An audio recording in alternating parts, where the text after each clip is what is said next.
Yo, what's good YouTube? It's your boy Elijah here, man. And as you can tell from the title of the video, today we're going to be talking about how different countries box. So without further ado anyway, I'm not going to beat around the bush. Let's get straight to it. So the first country that we're going to be talking about is Mexico. If Battle Beast was a boxer, he definitely would have been from Mexico, because Mexican boxers want all the smoke. I swear that, and it reflects in how they box. And Mexico has produced 166 world champions, along with 12 medal winning Olympians. Boxing has gained Mexico more achievements than any other sport on the world stage. The Canelo's fluid combination and Triple G's relentless pressure embody Mexican boxing. During the 1930s, boxing had its golden age in Mexico, and during the Summer LA Olympics, Francisco Padro won Mexico its first Olympic medal in boxing. Mexican style boxing is based on a strong preference for close quarter fighting. The relentless attack is designed to wear down opponents over the course of the fight, often leading to late round knockouts or unanimous decisions in favor of the aggressor. Mexican fighters' determination to stand and trade punches that is evidence of the unwavering determination. On the real, guys, yeah, a lot of these guys come from the projects, innit? So nothing can make them scared, innit? They are fearless. Julio Chavez, who perfected the art of body shots, often targeted the liver and rib cage to weaken his opponents. Mexican fighters are also renowned for their ability to absorb punishment and keep moving forward. Fighters like Eric Morales demonstrated incredible resilience in the ring. Mexican style boxers excel in delivering rapid and effective combinations, overwhelming their adversaries with a relentless flurry of punches. So the next country that we're going to talk about is Russia. The Soviet style of boxing is a technique-driven approach that prioritizes maintaining a safe distance from the opponent while skillfully controlling the fight's tempo. This style focuses on utilizing footwork, strategic combinations, and a jab-heavy strategy to outmaneuver opponents. Soviet-style boxers excel at avoiding punches while landing effective shots. The Soviet style traces its roots to the boxing schools of the Soviet Union. It was developed by Soviet boxing coaches who wanted to create a system that equipped boxers with the tools to deal with all the complexities that could unfold during a fight. The Soviet boxing style places a strong emphasis on the jab over all other punches. Jabs are thrown in a fast, snappy motion to score points and set up more powerful punches. The use of a long-range lead hook, an unusual maneuver, is another characteristic of the Russian style. When this skill is executed, the surprise strike turns at the last second to get past an opponent's defense. The jab lead hook combo is one of the key combinations Soviet style fighters use. The Soviet boxing style incorporates a footwork technique called the pendulum bounce. This involves a boxer constantly shifting their weight. They bounce back and forth on the balls of their feet while moving the upper body and head. Mastering the pendulum step requires dedicated practice, making it a signature skill of the Russian style. So the next country that we're going to talk about is Cuba. The success of boxing among Cubans is heavily influenced by politics. The first boxing club in Cuba was founded in 1910, and before the revolution, Cuba had several world champions.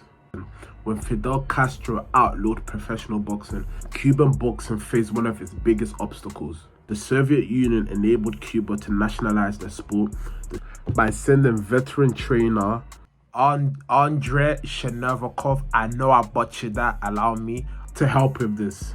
Eventually, the government made sports a national priority, and great efforts were made to cultivate young athletes by establishing competitive boxing programs. The government was able to spot youthful potential early on and make them champions. On the road, yeah, Cuba was really serious about Project Muhammad Ali. The Cuban boxing system introduced a step-by-step training method that goes over all the fundamentals of boxing in an exact order. The results of this standardized system were apparent after the few years after being implemented. Cuba won its first Olympic medals in 1968, and many more have followed since then. Cuba has won a total of 73 medals at the Olympic Games, 7 of them being gold medals. The Cuban boxing style focuses on tactics, precision, and movement, instead of just power.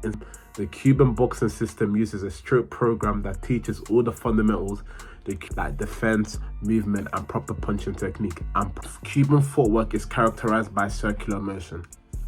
It's rare to find a Cuban boxer that doesn't have good footwork. The pendulum step and punching while moving are staples of Cuban footwork.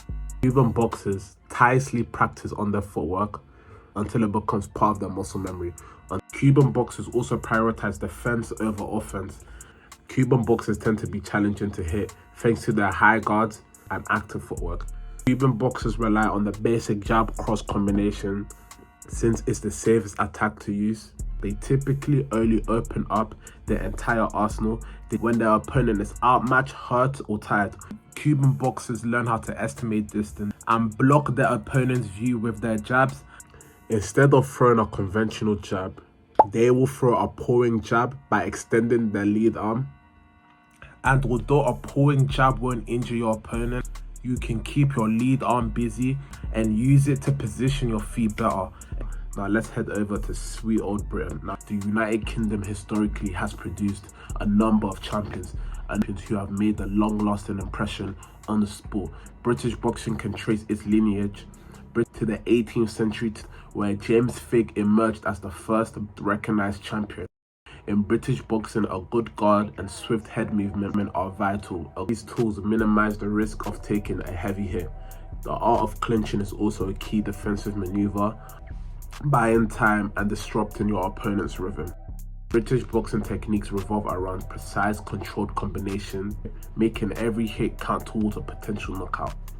Pressure fighters from Britain are known for closing down the space, constantly pushing their opponents and constantly overwhelming them with a volume of punches. Cool. So the last country that we're going to talk about is America. American style boxing is like a strategic dance in the ring.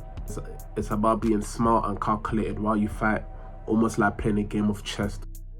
They're known for their defensive ability, which is demonstrated by the well-known shoulder roll defense. With the shoulder roll, the fighter positions their lead shoulder high and close to their chin, rear hand up, while keeping their rear hand up to guard the opposite side of the face.